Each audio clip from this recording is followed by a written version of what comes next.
One major cultural theme playing out right now is that a lot of people are coming to question the political systems at hand right now, those that are involved in them, the type of leaders that we're seeing rise, to the surface of prime minister, of president, of whatever it might be in various different countries around the world. And they're starting to have a massive lack of trust, not only in the leaders themselves, but in the system as a whole, what it represents and what it ultimately produces. And as that's unfolding, we're seeing that ultimately, we have to start questioning, does this political process serve, creating a world that is better, that actually creates a situation where people can thrive? Or is there something else going on behind the scenes? Is there something with these leaders? Where are they getting direction from? What's happening there? And how can we know that something odd is happening at that level? So to help break this down and kind of explore this a little bit when we're looking at Justin Trudeau as an example, is Richard Garner, again, media expert, and I think he has quite a bit of interesting reflections here when we're looking at Justin Trudeau. Welcome, Richard. What do you got here? Yeah, thanks, Joe. I mean, obviously, you've talked about, a lot of people have talked about the unprecedented level of mistrust these days. Plenty of studies, research, polls have been published around the overall mistrust of institutions in general, the media being obviously one of the least trusted institutions. But of course, right beside it is politics / government / politicians. I mean, there's a reason why we have jokes like, how do you know a politician's lying? Their lips are moving. And we all laugh about it. So societally, we've accepted the fact that it's not real, or it's not entirely genuine. It's inauthentic. There's a lot of stuff behind the scenes. But to what degree are there full-blown puppet masters? To what degree are leaders literally plucked, groomed, and created to go out and be a spokesperson, an actor, a face of something that behind the scenes is really ultimately decided and influenced by everyone but them, their advisors, the special interests, their campaign contributors, whoever. Well, the poster child for this, not surprisingly, especially these days to your audience, is Justin Trudeau. Now, for those people who don't live in Canada and aren't from Canada, you might not know the almost stunning story of grooming that went on here for this guy to ultimately ascend the Prime Minister's office in 2015. You might have just sort of become familiar with him either recently, as he's sort of become a bit of a tin pot dictator, or over the years when he was getting all the praise from like Rolling Stone and whatever for his hair and his fabulous looks and all this stuff, obviously style over substance. But really the story of Justin Trudeau is the story of many of the leaders today that, they didn't just, fall out of a tree. I want to serve. I'm here because I care. I have great ideas and policies. Oftentimes, Barack Obama is a great example. A junior senator from Illinois being pegged to give the keynote at the Democratic National Convention in 2004. Is that random? No, it's because you're thinking ahead to 2008. Obviously, this guy was tapped. We see that often. Well, Justin Trudeau, his father famously was the Prime Minister of Canada, Pierre Elliott Trudeau, for a long time during the 80s, and a really big figure on the world stage, and probably the most well-known Canadian politician of all time. However, Justin was not on that track. He, in fact, had gone in a totally different direction. He ends up going to McGill University in Montreal. He gets a literature degree. He gets an education degree, which he finishes at University of British Columbia. And you might have heard these over the last X amount of years time that he was a drama teacher. Well, yes, he became a teacher, initially a substitute teacher, and he taught various things as well as drama. And that's it. That's his life track. That's where he's going, and he's quite happy with that. Meanwhile, the Liberal Party of Canada is in big trouble. Stephen Harper, the progressive conservative leader here in Canada, wins the election in 2006, and then subsequently hammers the Liberal Party in 2008, Stéphane Dion, and then absolutely trounces them. They actually finished third, the Liberal Party, possibly for the first time in history, with only 34 seats when they once had like close to 200 seats in 2011 against Michael Ignatieff. So there's a crisis at the Canadian Liberal Party, and they decide we're in big trouble, and there's one person that can bail us out, and his last name is Trudeau. They go get this guy basically and say, we need you because otherwise we might not win another election for a couple of decades. And again, I'm fast forwarding, oversimplifying some of the process. But again, you see his trajectory as a teacher.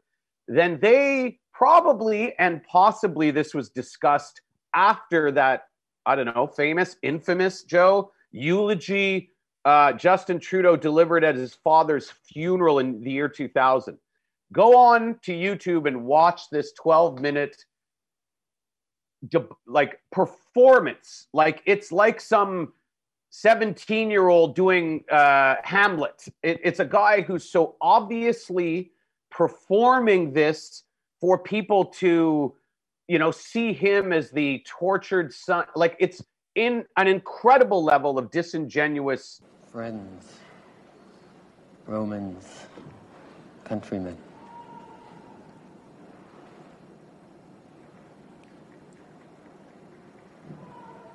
I was about 6 years old when I went on my first official trip.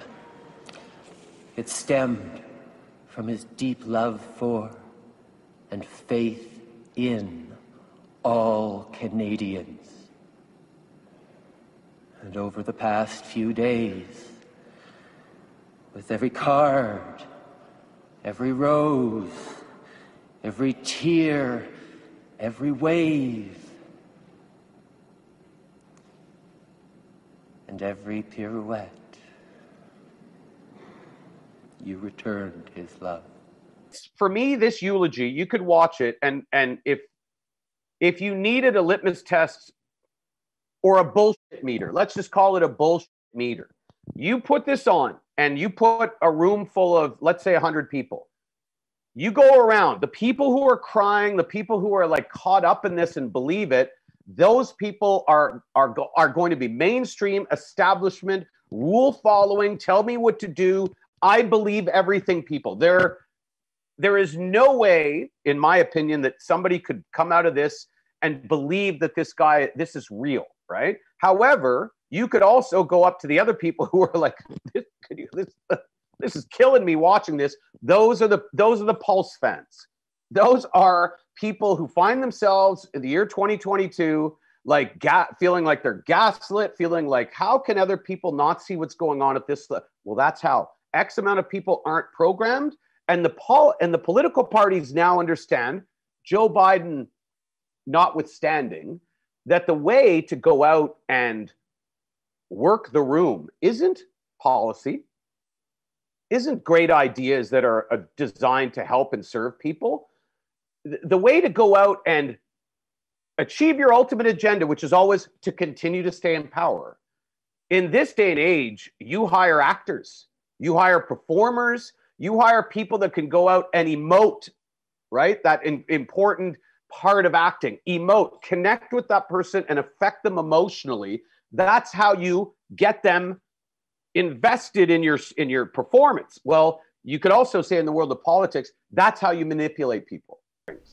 Yeah, and it's interesting because as we look at this and we start breaking down this process of what's happening, and if it's true that politics now is just about picking who can relate best, who can appear charismatic, who can kind of work that room, as you said, you know, it goes back to then like, what are people really voting for? I mean, are they people say I'm voting for policy, but I mean, how many times do we see that regardless of what policy is campaigned on? I mean, that doesn't actually happen. That's not where it goes, right? So what really is this process of politics and of voting? Like what really is the citizenry really partaking in?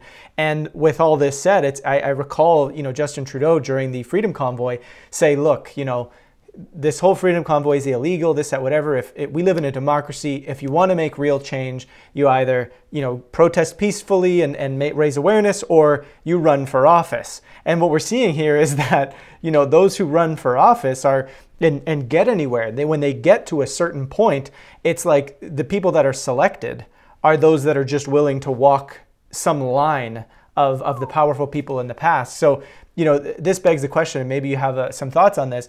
I mean, what really does the average person, what are they to make of politics today here in 2022?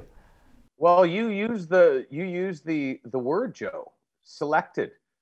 Some people might be familiar with the expression that people aren't elected, they're selected. The Bernie Sanders example in the US, Joe, is the perfect example. You have this guy who literally somehow manages to seemingly penetrate and sneak through the system, comes up with this, pretty brilliant way to get funding and allowing him to circumvent this special interest by getting, this minimum, I think it's $29 or whatever the minimum contribution somebody could give. And of course, he gets these millions of young people who whatever. It's a phenomenon in this day and age because of how many gates are put up in order to prevent that. Well, what happened, Joe? Once he became a threat by going through the primaries in both 16 and 20, where in Iowa and then, New Hampshire, it was like, wow, Bernie could whatever. What happened? The DNC ends up obviously submarining Bernie's efforts, and again, this isn't conspiracy theory. There's plenty of documentation. There's not even denials from the senior people at the DNC because their contention in 2020 was that he couldn't beat Trump. And in 2016 that he was not the right guy. He was an old guy. He was whatever. They justified their reasons for ultimately elevating Hillary and then ultimately Joe Biden. And so, this leads into, a lot of people, they want the solution here. Like what, at the end of the day, we have short-term challenges that we're dealing with, and then we have the long-term, like, hey, is this political system even working? And, it feels like that the awareness of this, the awareness that there's something happening behind the scenes where we're not voting for what we think we're voting for, and that these systems are blocking out any real meaningful change from being able to happen through, the own parties being able to influence the way elections function.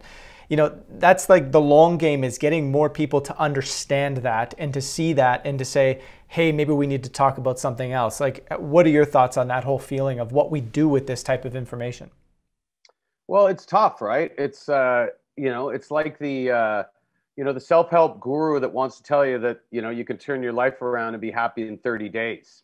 In the end, they might have some helpful quips, a couple of quotes you can put on the mirror as affirmations, but we know it doesn't work. You might leave inspired if you go to a workshop or a conference, but how do you then put those things into practice long-term to actually have a sustained long-term happy life? Well, the answer in this case is similar. There are no quick fixes to what is obviously something that's been in the works for decades and centuries.